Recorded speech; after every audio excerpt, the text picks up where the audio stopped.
আসসালামু আলাইকুম প্রিয় বার্সা ফ্যান্স, আশা করি সকলে ভালো আছেন। ইনশাল্লাহ আমি অনেক ভালো আছি আপনাদের দোয়ায়। তো বার্সা যেভাবে ট্রান্সফার মার্কেটে এই বছরে মোটামুটি আগাচ্ছে, আমার মনে হচ্ছে এটা জিনিসটা খুবই পজিটিভলি আগাচ্ছে। গত আপনাদের 15-16 পরে বা 17-18 পরে, এরপরে বার্সা কখনো ট্রান্সফার মার্কেটে এভাবে ভিট করছে, এটা আপনারা দেখছেন কিনা আমি জানি না, কিন্তু আমি দেখি নাই। আমি একজন বার্সার ডাই হার্ড ফ্যান হওয়ার পরেও বলছি যে বার্সা গত 4-5টা সিজন যেভাবে ঢুকছে ট্রান্সফার মার্কেটে, বর্তমানে তার থেকে অনেক উন্নতির দিকে। যেহেতু আপনারা জানেন Juan Garcia already Barca sign করে ফেলেছে। তো এখানে বার্সাতে সাইন হওয়ার পরে এখানে আরেকটা সমস্যাও আছে। সম্প্রতি হুয়ান গার্সিয়ার নাম্বারে বিভিন্ন ফোন কল, বিভিন্ন মেসেজ, বিভিন্ন টোন আসতেছে। এখন সে নিরাপত্তাজনিত ভুগতেছে। আমার মনে হয় যে এটা অবশ্যই বার্সা এটা ভালোভাবে ট্যাকেল করবে। আর সেকেন্ড টাইম হচ্ছে বর্তমানে ফার্স্ট প্রায়োরিটিতে আছে হচ্ছে নিকো উইলিয়ামস।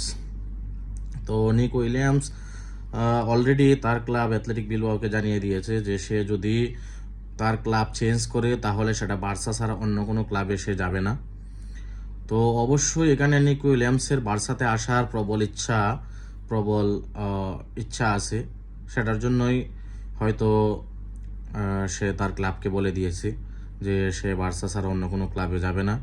সেটার জন্য অলরেডি নিকো অ্যাথলেটিকের যে বিভিন্ন দেয়ালে নিকো উইলিয়ামসের যে পিকচারগুলো ছিল, ওই বিলবাওয়ের ফ্যানরা ওই ছবি টবি সব মুছে দিচ্ছে যে সে নাকি তাদের ক্লাবের সম্মানহানি করেছে।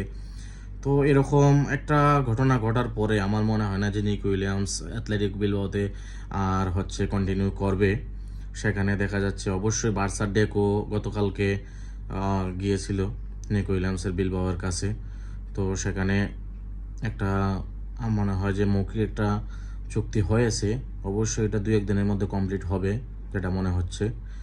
তো নিকো উইলিয়ামসের পরে আমাদের এখন যেটা দরকার ছিল, আমাদের অ্যাটাকিং লাইন আপটা ফুললি স্ট্রং, মিডফিল্ড স্ট্রং। এখানে পেদ্রি, গাবি, তারপরে হচ্ছে অলমো, ফ্র্যাঙ্কি ডি ইয়ং।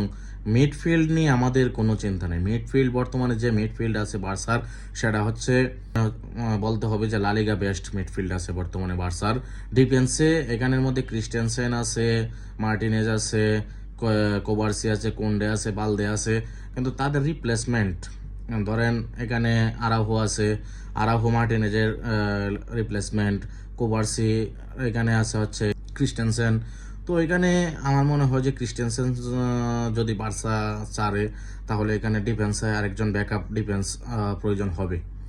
তো সেক্ষেত্রে এখানে বার্সা কি করতেছে ডিফেন্সের জন্য, অলরেডি দেখলাম যে ওদের যে লামাসিয়া, সে একাডেমির থেকে অলরেডি 1-2জন ডিফেন্ডার এখানে ইনভলভ হবে। তারপরে আরও কিছু ডিফেন্ডার, কম বয়সী ডিফেন্ডারের প্রতি লাপোর্তা চোখ রেখেছেন। যদি 1-to-1 সিচুয়েশন যেহেতু বার্সার যদি যায় কোনোভাবে, পাবলো তোরে হয়তো অলরেডি বার্সা ছাড়ার চিন্তা ভাবনার মধ্যে আছে। তো এখানে যদি কিছু প্লেয়ার বার্সা ছাড়তে পারে, তো তোরে যদি যায় এখানে আরেকটা প্লেয়ার বার্সা সাইন করতে পারবে। তো আমার মনে হয় যে ইদানিং যে বিটগুলা করতেছে বার্সা, গত 4-5 বছরে আমরা এরকম বিট দেখি নাই। অবশ্যই বার্সা এই ট্রান্সফার মার্কেটে ভালো কিছু করবে এবং ভালো একটা টিম আমাদেরকে উপহার দেবে। বিস্কা বার্সা, বিস্কা কাতালোনিয়া।